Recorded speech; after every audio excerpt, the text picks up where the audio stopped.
வாங்க இன்றைக்கி பிடிக்கரணை குழம்பு வச்சிடலாம். பிடிக்கரணை வந்து நான் வந்து உப்பு போட்டு கல் உப்பு போட்டு மஞ்சத்தூள் போட்டு நல்லா அவிச்சு வச்சுருக்கேன். நான் இப்போ இந்த காராமணி வந்து ஒரு 8 மணி நேரம் ஊற வச்சு வச்சுருக்கேன்.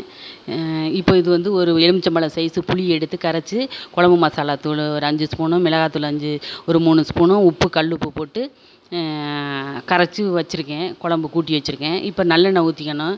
கடுகு போட்டு கடுகு பொரிஞ்சோடனே பூண்டு ஃபஸ்ட்டு போட்டுக்கணும். பூண்டு நல்லா வேகட்டும். இப்போ சின்ன வெங்காயம் போட்டு நல்லா வதக்கிக்கணும்.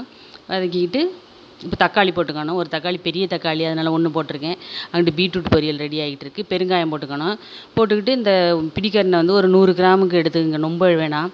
போட்டு இப்போ காராமணி போட்டு நல்லா வதக்கிக்கோங்க.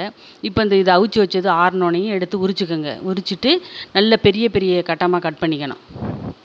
அவிச்சது தான் ரொம்ப அரிக்கும், அதனால் நல்லா அவிச்சிடணும். உப்பு கல் உப்பும் மஞ்சத்தூளும் போட்டு நல்லா அவிச்சிட்டு முழுசாகவே வெந்துடணும். இப்போ வந்து பெருசு பெருசாக கட் பண்ணிடுங்க. இது வந்து பூச்சிக்கெல்லாம் வயிறு உள்ள பூச்சிக்கெல்லாம் இது தேவலாம். வாரத்துக்கு ஒரு திருப்பு சாப்பிட்டோம்னா ரொம்ப நல்லது. இப்படி பெருசாக கட் பண்ணிக்கிட்டு இப்போ இதில் போட்டு இந்த காராமணி இதெல்லாம் போட்டிருக்கோம்ல, அதில் போட்டு வதக்கிடுங்க. வதக்கிட்டு நல்லா வதக்கணும். இது வதக்கிட்டு இப்போ இந்த கூட்டி வச்சுருக்க குழம்பு இருக்குல்ல, அதை எடுத்து ஊற்றிடணும்.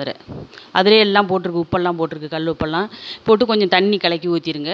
நல்லா கொதிக்கட்டும். கொதித்து இப்போ எண்ணெய் பிரிஞ்சு வந்துருச்சு பாருங்கள். சுவையான காராமணி குழம்பு, பிடிக்கரணை குழம்பு ரெடி. இதுக்கு வந்து பீட்ரூட் பொரியல் சூப்பராக இருக்கும். இந்த குழம்பு சாதம் போட்டுக்கலாம்.